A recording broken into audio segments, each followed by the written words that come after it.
বাণিজ্যিক জাহাজের জন্য হরমুজ প্রণালী পুরোপুরি খুলে দেওয়ার বিষয়টি পৃথকভাবে নিশ্চিত করেছে ইরান ও যুক্তরাষ্ট্র। সুইজারল্যান্ডে আলোচনার পর টোল ছাড়া এই নৌপথে নিরাপদ জাহাজ চলাচল শুরু হয়েছে।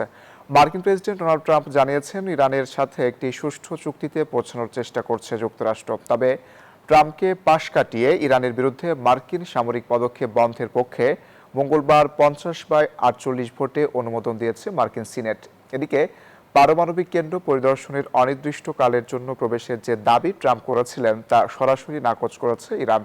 ইরানের প্রেসিডেন্ট মাসুদ পেজেশকিয়ান জানিয়েছেন, তাদের ব্যালিস্টিক ক্ষেপণাস্ত্র কর্মসূচি চলমান এই আলোচনার বাইরে থাকবে। অন্যদিকে সংঘাত নিরসনে মার্কিন মধ্যস্থতায় ওয়াশিংটনে নতুন করে ৫ম দফার আলোচনা শুরু করেছে ইসরায়েল ও লেবানন।